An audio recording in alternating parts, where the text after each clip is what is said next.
permiso, Presidencia. Con su permiso, Presidente, Secretario, Canciller, muy buenos días. Buenos días tengan todas y todos ustedes. Como ya señala el doctor Alcocer, vamos a utilizar el informe técnico diario, que algunos de ustedes lo vieron anoche, para enfatizar cuál es la perspectiva actual del curso de la epidemia en México y, posiblemente más importantemente, destacar cuál es la etapa en la que nos encontramos y, por consiguiente, cuáles son las actividades que en este momento pueden tener lugar por ser actividades esenciales y cuáles no deben activarse en este momento porque implicarían un importante riesgo de perpetuación o prolongación de la epidemia. Si me pasan la primera diapositiva, por favor. Recordar que llevamos 8 días, una semana, con este planteamiento de las actividades de control en lo que le hemos llamado la nueva normalidad, que quiere decir esta expectativa de que lentamente, progresivamente, en forma ordenada, escalonada, gradual, cuidadosa y cautelosamente observada, algunas actividades podrán ir abriendo cuando el semáforo se encuentre en niveles apropiados. Y ahorita comentaré precisamente sobre el semáforo y lo que implica el semáforo, que ya había sido presentado varias veces aquí, pero que nos interesa que la población lo siga conociendo. La siguiente, por favor. El semáforo es un sistema para identificar el riesgo epidémico, la situación en la que se encuentra la epidemia de COVID-19 en el país, identificando estado por estado la situación. ¿Por qué estado por estado?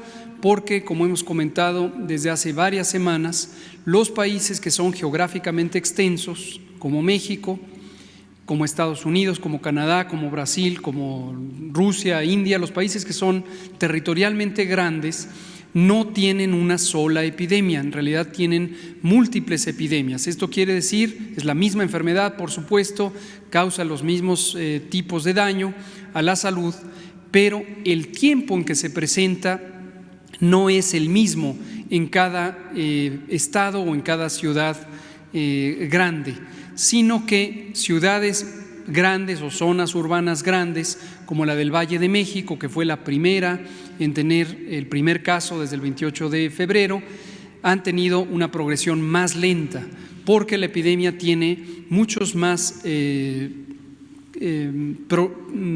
contagios que van ocurriendo en una población tan grande. En cambio, poblaciones más pequeñas más rápidamente agotan su ciclo epidémico y pueden terminar antes, cuando menos, esta primera etapa de la epidemia. Y por eso es muy importante tener un mecanismo que permita la flexibilidad para que aquellas zonas o ciudades o estados que ya han agotado su primer ciclo epidémico puedan empezar a recuperar sus actividades sociales, sus actividades económicas, sus actividades generadoras de bienestar y que las personas puedan incorporarse a la vida pública. Pero tiene que ser muy claro que este es un proceso gradual, ordenado y que está sujeto al riesgo epidémico. Cuando el riesgo es alto, muy pocas actividades se pueden hacer. Cuando el riesgo empieza a bajar, se empiezan a sumar actividades a este propósito. Lo que ven en la imagen es el estado que guarda este semáforo. El semáforo tiene el color rojo, que es el de máxima intensidad epidémica, luego el color naranja, que es alta intensidad epidémica, el color amarillo, que es intensidad media, y el color verde, que es baja intensidad de la epidemia. Y medimos la intensidad de la epidemia con distintos criterios. Hay 4 indicadores que reflejan el cambio que está ocurriendo en la epidemia en cuanto al número de casos que se presentan diariamente, el número de hospitalizaciones que se presentan diariamente, la proporción o porcentaje de espacios en los hospitales que están ocupados con personas que necesitan atención en hospitales y, finalmente, el porcentaje de personas que teniendo los síntomas de COVID se identifica que efectivamente la enfermedad o la infección que está causando los síntomas es el virus SARS-CoV-2 y por lo tanto es enfermedad COVID. A diferencia de otras enfermedades que hasta el momento representan en promedio 4 de cada 6 que pueden ser otras enfermedades diferentes a la infección por SARS-CoV-2. En la siguiente diapositiva lo que se puede ver es un listado de cómo funciona el semáforo. No me voy a detener en esto, ya lo presentamos en las conferencias técnicas de la noche, pero para indicar la gradualidad que tienen las actividades en distintas etapas: rojo, naranja, amarillo y finalmente verde. Destacar que el sistema educativo nacional solo abrirá cuando se esté en el semáforo verde. En la siguiente es la misma lista y me voy a concentrar ahora algunos ejemplos específicos de actividades que son permitidas, pero de manera limitada. Limitada en este momento porque el país entero está en el semáforo rojo. Es posible que en las siguientes pocas semanas algunos estados empiecen a transitar hacia el color naranja y se pueda hacer una apertura gradual. Hoteles son una actividad económica importante, pero también implican una movilización importante de personas, no solamente quienes se alojan en los hoteles, sino el personal que atiende a los hoteles o que opera los hoteles y también los proveedores de los hoteles. En general, en cada actividad económica tenemos estos 3 componentes: la persona usuaria del servicio, ya sea cuando se trata de un servicio como los hoteles, como los restaurantes, donde concurre la gente, o los distintos otros centros de trabajo que producen bienes o venden servicios. Entonces hay un grupo de personas que son quienes utilizan los servicios o compran los productos. Hay otro grupo que son quienes trabajan en esas empresas, en esos espacios económicos, y hay un tercer grupo que son los proveedores de estas empresas. En todo momento hemos considerado la suma para cada sector productivo, para cada actividad económica, para cada actividad social, la suma de quienes se integran si se abre una empresa, un giro comercial o una rama de la economía, cuántas personas se sumarían.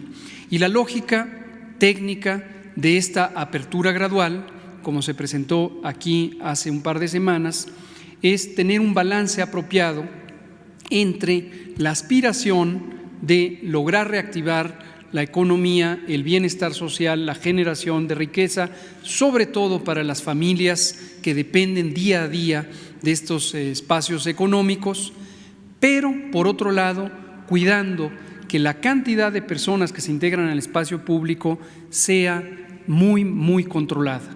Porque en este momento, esto le pasa a todo el mundo, es parte natural, esperable de esta epidemia.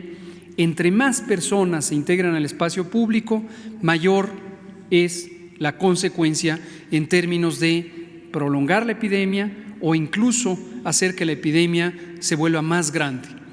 Entre más personas estén conjuntas en el espacio público, más cantidad de contagios. Entonces, retomando aquí los ejemplos, la actividad hotelera se ha puesto una restricción del 25%. Es importante que visualicen que la actividad hotelera se mantuvo con cierta actividad considerablemente mínima a lo largo de la Jornada Nacional de Sana Distancia, y esto empezó porque cuando empezó la Jornada de Sana Distancia, las medidas masivas de distanciamiento social que nos permitieron tener a cerca de 80 millones de personas fuera del espacio público, se habían quedado varados más de 45,000 personas, mayormente turistas extranjeros, 35,000, y otros 10,000 que se habían quedado varados en distintos puntos. Si se hubieran cerrado los hoteles por completo, hubiéramos tenido un enorme problema para alojar a esas personas. Entonces, hoy en semáforo rojo, 25% de la ocupación hotelera sin áreas comunes. Es muy importante también que sea sin áreas comunes.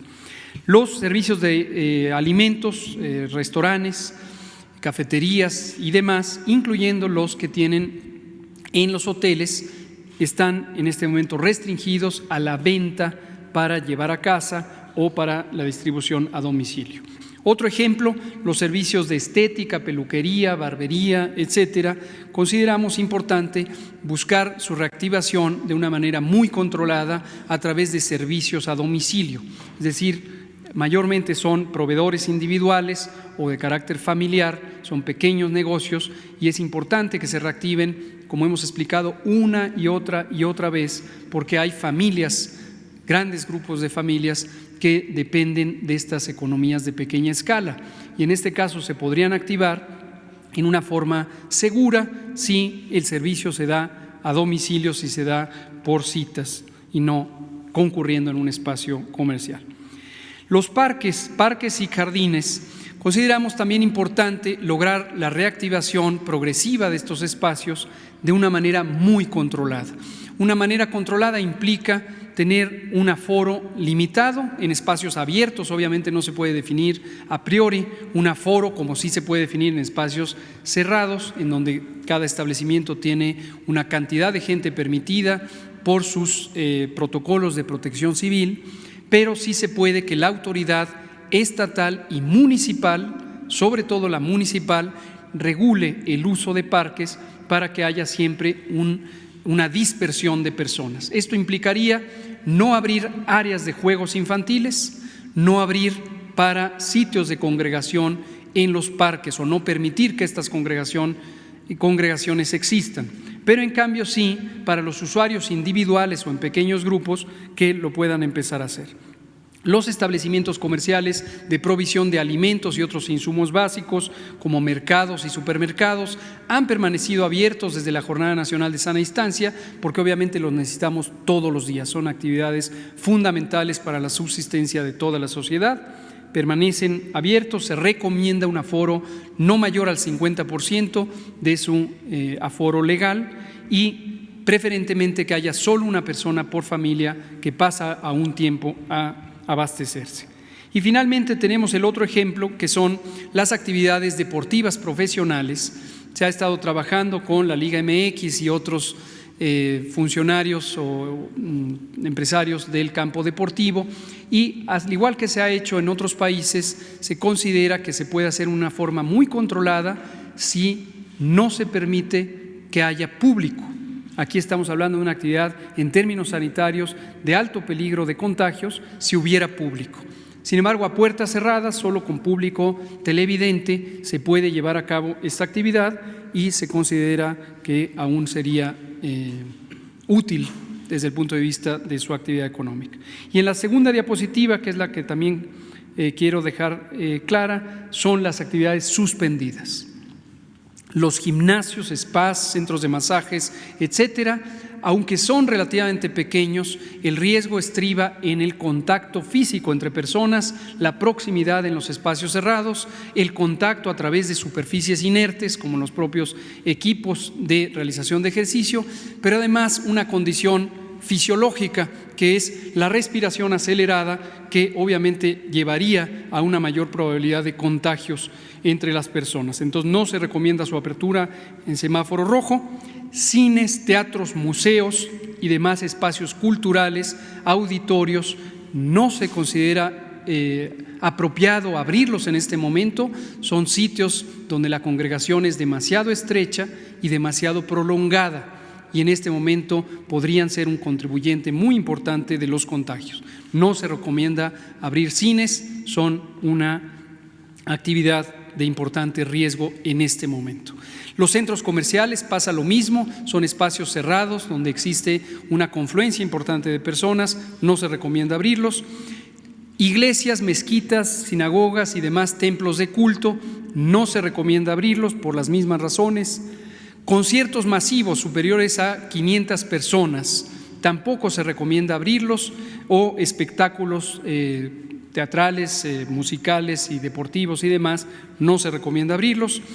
Bares, cantinas, salones de fiestas, no se recomienda abrirlos durante el semáforo rojo.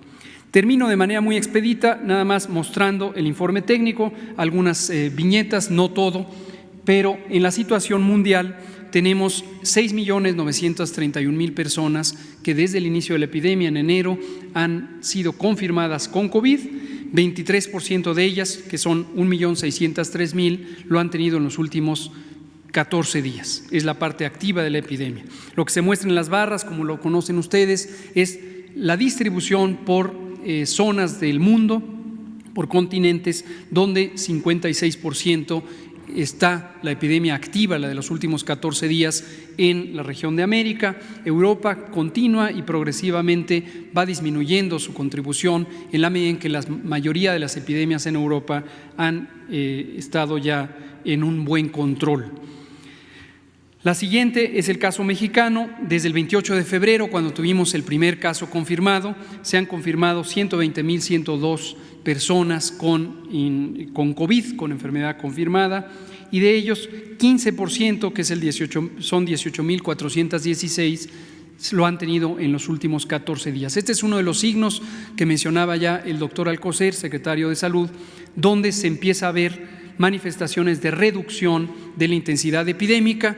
Este porcentaje de personas enfermas en los últimos 15 días originalmente era 22% y a lo largo de los últimos 18 días se ha ido reduciendo progresivamente. En este momento tenemos 15%.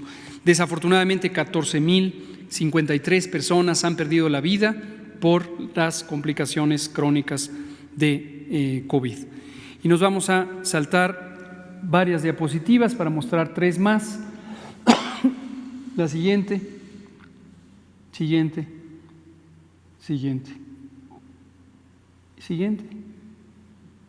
y siguiente. Esta es la comparación entre lo que ocurre con la incidencia, es decir, el número de casos por 100.000 habitantes en la semana que está transcurriendo, comparado con lo que ocurrió 15 días atrás.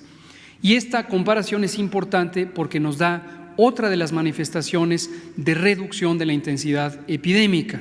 En su momento, este indicador se relaciona con uno de los 4 indicadores del semáforo de riesgo COVID.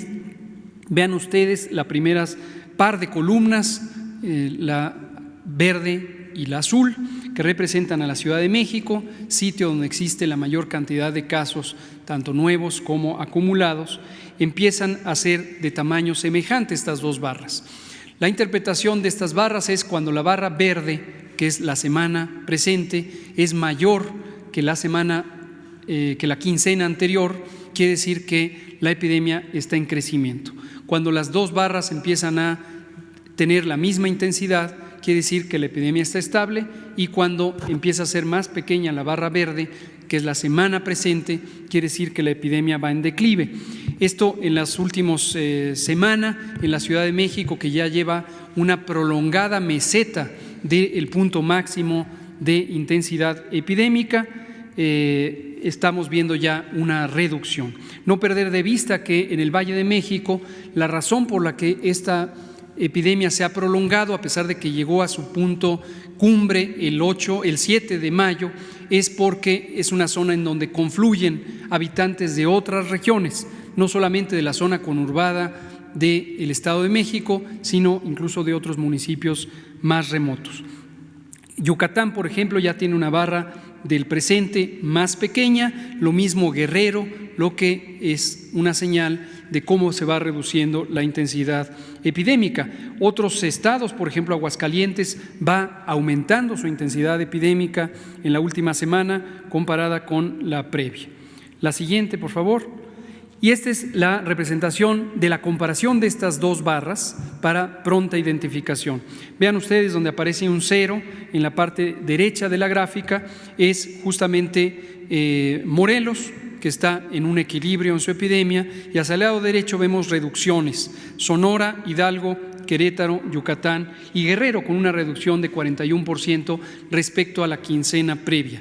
En cambio, si nos vamos al lado izquierdo de la gráfica, vemos a Durango con una multiplicación importante o aceleración de su epidemia, le sigue Jalisco, le sigue Guanajuato, Coahuila, Aguascalientes, Nayarit y los demás estados que se muestran aquí. Vámonos a la siguiente y penúltima, que es la mortalidad. Esta mortalidad la presentamos siempre por fecha de inicio o por fecha de ocurrencia. es la fecha donde ocurre la mortalidad, no necesariamente es la fecha en la que se comunica o confirma las defunciones. Y hemos hablado varias veces de cómo el proceso de confirmación y el proceso de notificación de la mortalidad tiene a veces un retraso importante en distintos estados con distinta lentitud. Pero vemos desde al menos el 11 de mayo que se ha mantenido estable la mortalidad, desafortunadamente estable alta, es decir, todavía reflejando la intensidad epidémica. Y vámonos a las últimas, que son la ocupación y disponibilidad hospitalarias. En la siguiente.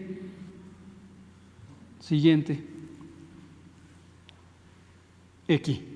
Tenemos todavía un buen espacio en los hospitales que nos ha permitido en ningún caso que se saturen o que se le niegue el servicio a una persona por razón de que esté completamente ocupado el hospital. Y aquí retomo, dirigiéndome igual que mi secretario de Salud, el doctor Alcocer, a el personal de salud, nuestros colegas que ven una realidad muy angustiosa, muy intensa, de mucho estrés, de mucha ansiedad natural que les causa el ver su hospital concretamente saturado. Efectivamente, en varias zonas, en particular el Valle de México, hay hospitales como los Institutos Nacionales de Salud y los hospitales federales que por su importancia se ven primero saturados, y las personas, nuestros colegas que trabajan ahí, identifican que está saturado. Pero no debe perderse de vista que existen varios otros hospitales por estado, por región, que están disponibles, y recomendamos siempre que los hospitales tengan claramente identificada la persona que en todos los turnos se encarga de referir a los pacientes a los otros hospitales aún desocupados. Esto es muy, muy importante, porque si no, sobre todo en el curso de las guardias nocturnas, causa una enorme ansiedad tener que atender a más personas y no tener el espacio apropiado para ello. Vemos aquí en estas gráficas la ocupación hospitalaria en camas generales. A nivel nacional, en el extremo derecho de la gráfica, 46% de ocupación, 54% de disponibilidad. Y para cada una de las entidades federativas, de izquierda a derecha, empezando por la Ciudad de México, que todavía tiene 22% de disponibilidad, seguida del Estado de México con 23% y Chiapas con 38%, y así progresivamente. Y en la última diapositiva vemos la ocupación de camas con ventilador, esto es terapias intensivas formalmente establecidas, más las más de 7.500 camas que fueron reacondicionadas para que puedan recibir a personas críticamente enfermas que necesitan ventiladores mecánicos. 38% de ocupación general en la última columna del lado derecho, y luego progresivamente del lado izquierdo en adelante el Estado de México con disponibilidad de 32%, Baja California 34%, Ciudad de México 38%, y así progresivamente. Esta es la última. Presidente, secretarios, con permiso.